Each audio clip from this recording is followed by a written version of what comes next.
your weekly dose of inspiration and business tips to build a successful salon. Today we're lucky enough to have the very talented Chris Sanders with us. Chris is the Director of Marketing for the Chase Life Extension Foundation. Chris is also the CEO of Salon Apps, the Director of Marketing for Worldwide Salon Marketing, and Chris is also a professional musician, guitarist, and songwriter. Welcome, Chris. Thank you for the lovely introduction, Tony. You're very welcome. I feel very special. Oh, you are. So I'm really excited about having you on a call today, Chris, or on a masterclass. One of the things that I get so often talking to salon owners is marketing. You know, what is marketing? And sometimes I think that salon owners think marketing is made up of just one component, but it really is made up of a whole series of actions, and it's constantly taking action. Yeah. So I thought, who better to talk to than yourself, and you can share your top tips with us for growing a successful salon through marketing. Sure thing. Yeah. Well, hopefully I can shed some light on marketing, and really for me personally, marketing is a fun thing. You know, it's if you enjoy what you do, which a lot of beauty therapists and hair stylists do enjoy doing, then the marketing side of things is great fun, and it's the money making side of the business. So you've got to put all your focus and all your love into it. So I suppose in terms of giving you some tips, there's probably thousands of tips that I can give you, but I'll try and keep it as brief as possible and maybe just give you a few in this 10-minute call. I suppose like one thing that Tony mentioned was that we own a cosmetic company called the Chase Life Extension Foundation, and we've got a couple of products on the market. And I suppose one of the biggest things when we were looking at starting that company was, are we going to do it ourselves, or are we going to get other people to help do it for us? And so I'll explain that a little bit more. Are we going to be the people that go out there and visit? We've got a skin cream called One Truth. We've got a supplement called Rewind. Are we going to be the ones personally that go out there and talk to the pharmacies, talk to the beauty salons and clinics, and sell the product to them directly? For us personally, that would have meant a huge commitment, a lot of work, and we wouldn't get to see our kids very much. So we really had to decide which path we wanted to go down, and for us, there were already people who were established doing that stuff, and I'm not just talking about New Zealand. Obviously, all over the world there are companies that will distribute your products for you. So I suppose I kind of call it a big customer theory, in that instead of trying to do everything yourself, why not get someone who's already done it and is doing it to do it for you, and so that it for us personally, it was better to have one customer who we're dealing with, rather than having 100 customers that we were dealing with, and obviously by that I mean our distributor is our one big customer that we look after. We're able to focus all our energy on them, provide them with the marketing and support that they need to be able to, sell our product on our behalf.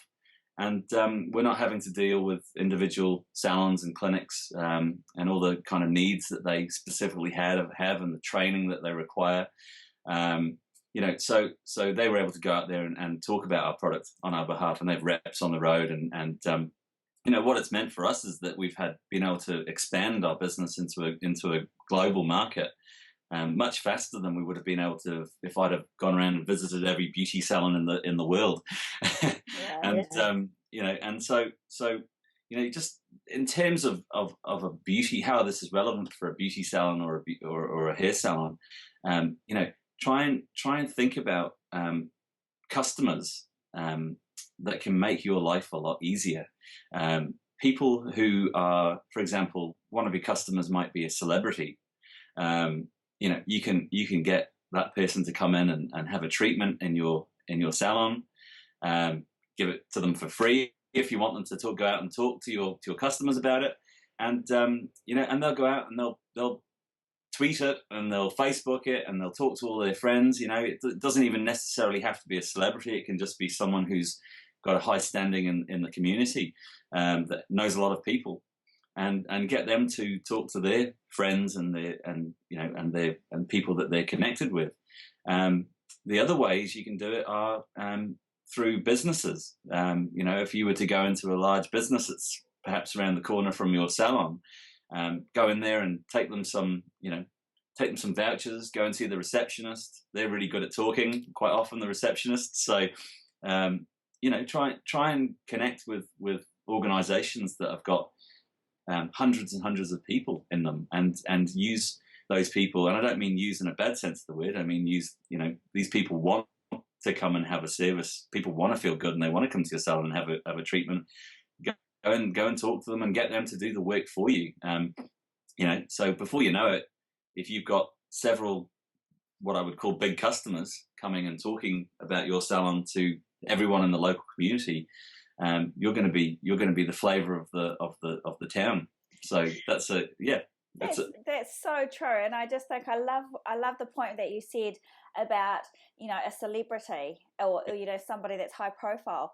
I remember, and when I first started in my salon, that we got the More FM DJs, and we got them to come into the salon and gave them free treatments or haircuts and stuff.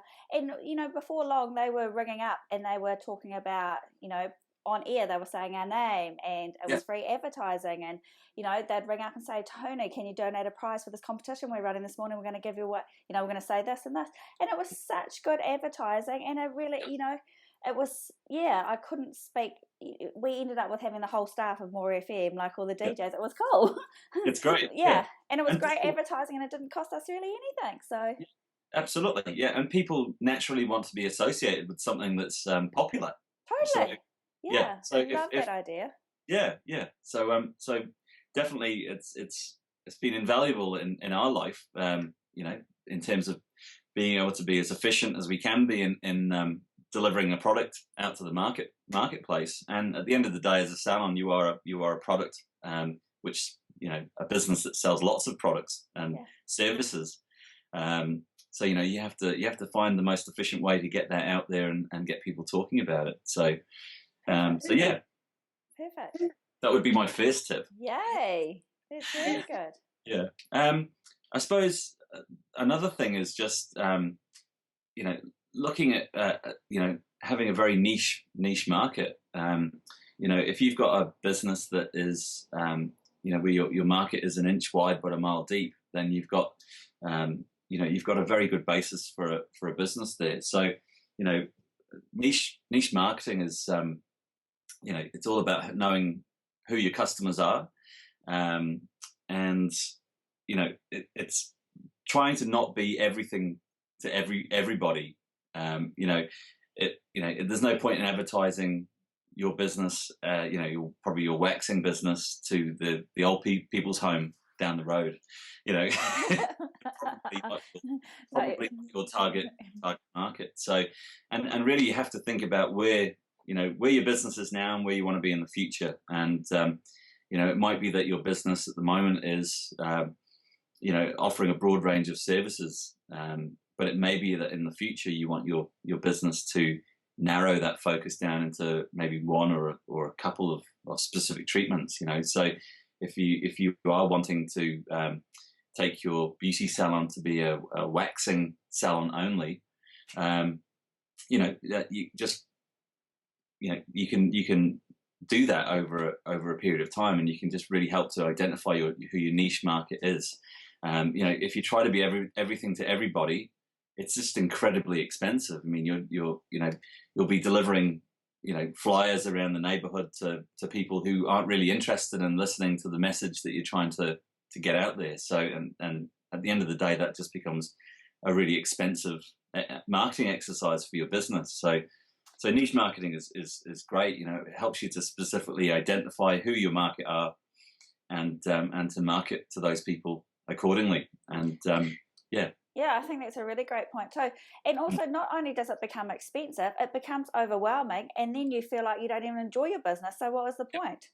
Yeah, absolutely. You'll end up getting the kind of customers in your business that you don't want. And really all you have to do is actually a great way of identifying what your niche is to actually look at the kind of customers that are coming into your business. You know, it might be that a particular service that you're offering is just really incredibly popular, and most of your 80% of your business is that particular service, and the other 20% is services that aren't really ever getting used. So it might be that you're able to define what your niche market is by just simply looking at your customers and what they're actually having when they come into your business, and focusing all your energy on that. And yeah. Yeah, totally. And sometimes I think we forget the answers are always in front of us anyway, but sometimes we just can't see it. Yeah. No, that's great. I'm loving those tips. Yeah, cool. I suppose another tip would be making sure that you're always you've got a very strong list of customers, and making sure that you're collecting data from your customers all the time. So you know, you're always collecting information about your customers from the moment they first call your salon to make that appointment, to the moment they walk out of the door, you know, after their appointment. So, you know, just always be mindful that the things that they're telling you are very useful things. You know, anything from, you know, the date of birth, how many kids they've got, what their job is, you know, obviously their name, address, email, etc. for marketing is really useful stuff. But it's the little things that really recount about, you know, your customers, and it's how you kind of get to intimately know them, and how they feel very special. And let's put it this way: I mean, a salon is a very special place to go to. It feels like a community. We always used to say when we owned a salon for many years that it was like walking into Cheers, you know, that TV show. It was like everybody was your friend, and you know, and so that's what they are. You know, they're community places where people get together and have a good chat. And you know, the more you get to know about your customers, how many sugars they like in their coffee, you know, that kind of stuff, it just really helps. It's just the little touches that count. So and you can help. You know, that helps you to build your bond with your customers, but then also building your list as well is incredibly important. So it's making sure before that customer leaves that you have the key information that you need in order to be able to market to those customers in the future. Because personally, from owning a salon, we did a lot of things wrong, especially in the initial years. We all do. And you know, and those kind of things where, like, customers walking out, and it might be that we've collected a first name, maybe a dodgy phone number, if we're lucky, and you can never contact that person again. And you know, if you think about the value of that customer over their lifetime period with you, you know, a customer might be worth $1,000 or $1,500 or $2,000 a year to your business. Then you know, it's like $2,000 walking out your front door. It's like, you know, why would you do that? So times that by 100, you know. Yeah. You have no hair. Absolutely, you get grey hair, so you need to sell them a lot more for your personal use. So get your hair coloured. Yeah. So I think that's a great tip too. And when I think about, you know, what you were talking about, how many sugars do they like in their coffee? Like, I know it's only something little, but it's very frustrating when they ask you every 6 weeks that you go in there the same question. Yeah. And they haven't remembered the answer, or they haven't written it down beforehand. Yeah. And you know what? It's not only, it helps provide that exceptional customer service. Yeah. You know, it takes it up to that next level. And it's not hard to write it down, and then it's in there. So next time you can bring their coffee, and you don't even have to ask them how they like it. Yeah. Yeah. You know, absolutely. So it's those little things that really help. And it's all that data that you're collecting that help towards your marketing and segmenting your marketing tactics with it as well. So absolutely. If you know that client's got 2 school-aged children, then market to those people accordingly. You know, send them a mother's pamper pack after the school holidays, because they're probably going to need it. You know, I hear that. So it's incredibly frustrating when you turn up for your appointment every 4 to 6 weeks, say your hair appointment, and the hairdresser's going, what is it we do with your hair again? You know, it's like, rather than saying that, it should be, you know, should we be doing this same as we did last time you're here, or do you want something a bit different? You know, it's you know, you don't want to be you want the person to know and to care about.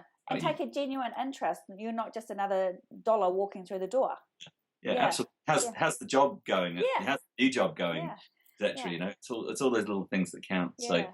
Oh no, that's good, Chris. I think you've shared some wonderful tips with us, and I think our listeners will take away lots from that, because there's a lot there, and they can pop their comments in down below too, and then we can answer them, or I can answer them, and if there's anything there for Chris, I'm sure I can contact him and persuade him to answer them as well. Anytime, more than happy. But really thank you for taking the time out to do this, and I'm sure our listeners are going to get lots from it. So thank you. Absolute pleasure. Look forward to doing it again. Perfect. Thanks, Chris. Thank you. Thank you for watching our video. I hope you really enjoyed it.